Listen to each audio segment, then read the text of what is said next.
Ollie Smith, of course, is right up there in the championship, neck and neck with the likes of Ross Sandwell and Callum Bendlow.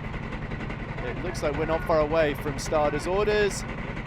Green flag being shown, and when it drops, we will be underway. Clean start from the entire field here.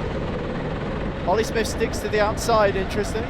Doesn't even think about covering up Ben Paynes, and such is his launch. He may not need to. So then, Ollie Smith, Ben Paynes, Lou Draper, Tom Fox is the driver in fourth, Chris Phillips fifth, Callum Bendlow sixth, Ross Honeyman, Josh Wynn, Jamie Chase, Matthew Clark, Adam Horton, then Robbie Petrie, Barry Lakes, John Bolter, Morgan Hill, Emma Ramage, Matthias Mannix, John Metcalf, Owen Green, Diego Savage, and Ryan Kilgillen.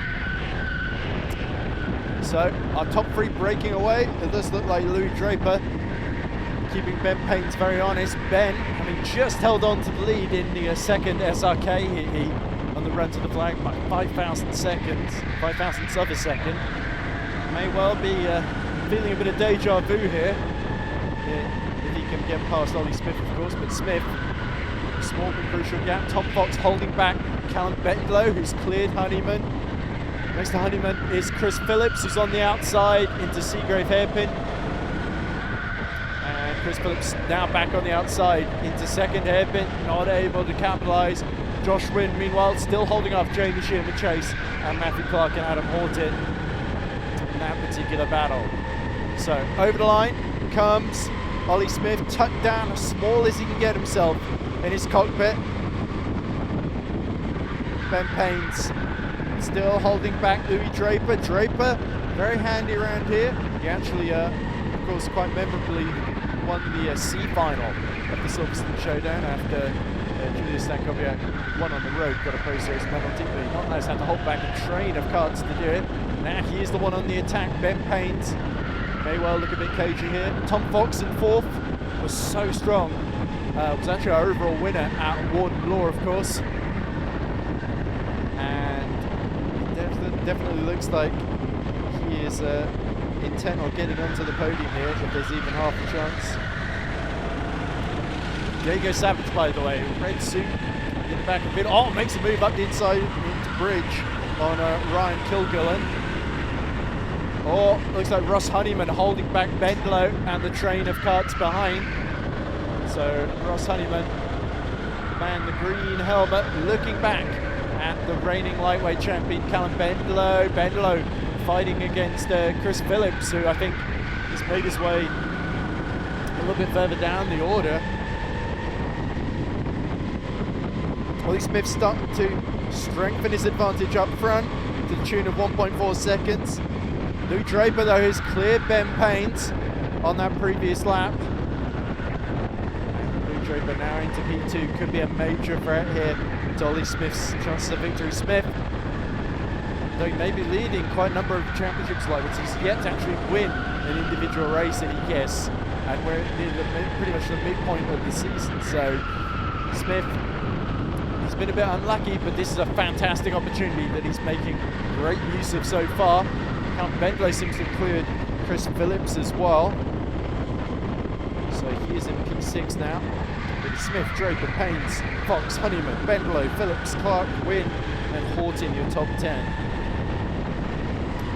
Well, I was going to mention Diego Savage because I believe he's the driver of the red suit and the Shrek helmet. And he is, of course, the organiser of the Southern Rental Karting Series. This dive up the inside by Callum Bendlow into Henry Seagrave hairpin, but Ross Honeyman covers off, gets a switch back, and now Chris Phillips fancies a run, and Callum Bendlow bangs the kart in frustration, knows that he's sort of gaining a place, he's lost a place.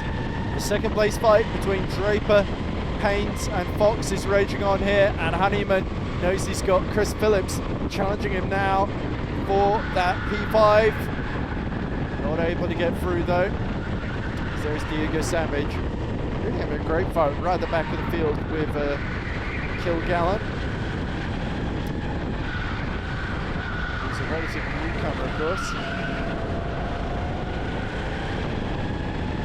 Ben Paynes has actually gone back ahead with Lou Draper into Village and Priory. And now Draper looking like he may have to do some defending against Tom Fox. Fox closing in as they go into the bridge hairpin. Bendlo still looking for a way past Honeyman. 3.5 minutes to go. Draper covers the middle of the road into Henry Seagrave hairpin to stop any assault from Tom Fox. Tom Fox gets his elbows out, tries to get to the outside of Draper and take the racing line, but nowhere to go. Oh, and Honeyman cuts off Callum Bendlo through wing curve into Museum Bend. And Callum Bendlo starting to get more and more frustrated here in P6. That's gone ahead of Chris Phillips, of course. But he knows he's got the pace to go even further up the field. Oh, Tom Fox going side by side with Lou Draper, but having to back out into Brooklands. 2 minutes 23 left on the clock. And Ollie Smith, first time this season, looking in control. We've got a slow car near the back. I think that's Morgan Hill, one of our regulars who is coming into pit lane. So something wrong with the cart number 55, yeah. It's a bit of a Gaelic shrug there. There's Morgan. Meanwhile, out of Express Curve come the top two, then a gap to Tom Fox, who has cleared Lou Draper into the bridge hairpin. Draper now has got Russ Honeyman, the rapid Scotsman, all over the back of him, nearly leaving the door open for a dive for the Scotsman, but Lou Draper covers it off, and now he's got Russ Honeyman is sandwiched by the two Red Monster Racing teammates. Draper in front, Bendlo, the reigning champion, behind. And behind them, Chris Phillips. Look at this, Lou Draper slipped his way to the outside of Tom Fox. This for the final spot on the podium. Draper not quite able to go the long way around there.